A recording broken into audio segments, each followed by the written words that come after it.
Morning, and welcome to Right on Track with Renee Bernard. I'm Renee Bernard. I'm a little scruffy. Thank God it's not a beauty advice channel, because I think I'd be biffing it. Thank God it's about writing. Anyway, I have been writing a lot, so I'm a little scruffy. But because the world kind of falls away when you're in the zone, it just does. And this particular post might be a little controversial, but I'm gonna just jump in, and that's because I had a thought, and I wanted to share the thought with you. And that is this simple question that you need to make sure that you're asking yourself when you're working on a project. And that is, what are you saying? I think there's a lot of pushback, even when we're doing something popular, whether that's romance or, I don't know, sci-fi, horror, pick a thing, pick a thing. The greatest writers are not just writing for entertainment. They're not just writing for fluffy moments and, ooh, look at how sparkly. There's something going on generally underneath that story. And so you always want to ask yourself as a writer, what am I saying? What am I saying? So weirdly enough, got in a little dialogue this morning about redemption. It's Easter. And I thought that is so much a theme of a lot of, for example, romance novels. You'll have a character that seems irredeemable or flawed or, there's just a lot there, but they have to earn their happiness. It doesn't land in their laps. There's nothing admirable in something just falling on, what is already essentially often, and especially in historical romances, let's say, a privileged character, and then they just meet the love of their life, and isn't that great? Even if there's, you want not just external conflict, but you have to have internal conflict. You have to have growth, right? We want to see growth in characters. But as a writer, what are you saying? What are you trying to say? And I think with a lot of my books, because I can really probably only speak of my own stories, but I'm asking a question. I'm asking about if a leopard has to change all his spots to earn that place. Can you stay true to yourself and get through it? In another book, I might be asking, does an experience change you? Are people under the impression that you're not changed by experience, that somehow you're blithely going to be the same person even after having gone through, it doesn't have to be a traumatic event, but just if you've done something that's completely out of your comfort zone, if you've jumped out of an airplane, then I guess the philosophical question is, are you the same person when you land on the ground? Can you just go on, or did that change you? And so I think as a writer, you need to make sure that you are asking yourself the big questions, not just, what will my character do next, but what story am I telling and why? And what am I saying? And it's not that everything has to be preachy. In fact, I would say my books are not preachy at all. There's a lot of sex in the books, a lot of heat. There's a lot of, so opposite of preachy.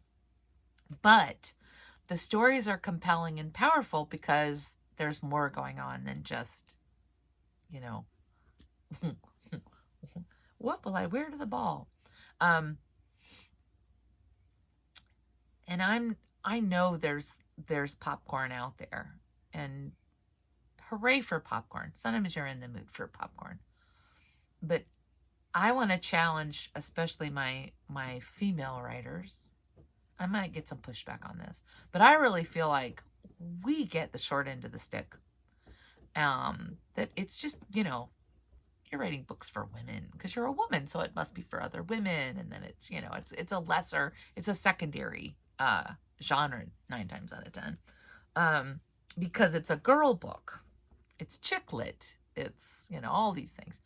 And I want us to push back as hard as we can. So even if you are writing uh, rom-com, excuse me, romantic comedy or something we would consider lighter fare, there's more there uh, that you have to have. There's a heart that's beating at the center of your story. And it can't just be cotton candy and light fluff. There's something going on with those characters. Otherwise, it's not real. Their pain, their conflict, everything has to have some sort of tether, right? Some tie to reality and to everything that binds us together. So, in a weird way, because today, think of it like Easter. It's bunnies and colored eggs and fluffy little yellow chicks.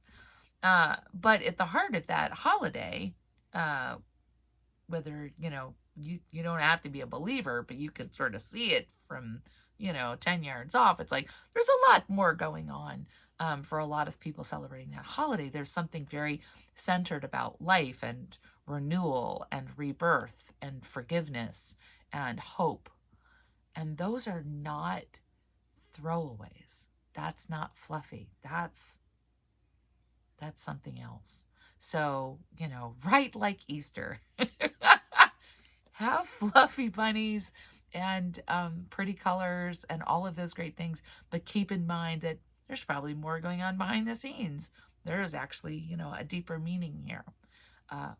I think you can do it. I think you are intelligent and brilliant. And I think your readers are smarter than they are often given credit for being. Readers want real stories, real gravitas, I guess. And I was even thinking about it with horror movies, which is, I can't watch a horror film. But the ones that stick with us, the writing that really works, again, there's more than just, the boo moment. There is deep psychology there. There's a pain. They're talking about something about humanity and attachment or letting go or, again, anger and how that traps us, or fear and how that can destroy you. So whatever you're doing, ask yourself, what am I saying? And make sure that maybe it's not the top layer, because preachy, who wants that? But it's there. It's at the core behind your product. You're not writing without purpose. Obviously your goal is to finish the book. But what's your purpose?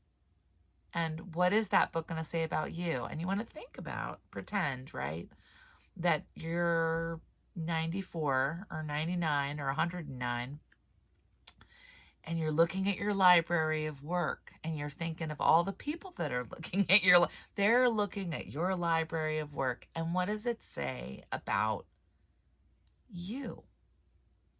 What does that reveal about what you wanted to leave as your legacy? Because the bottom line is, which is a weird thing to say on this, it's weird, but here's your bid for immortality. What do you want to say? Okay.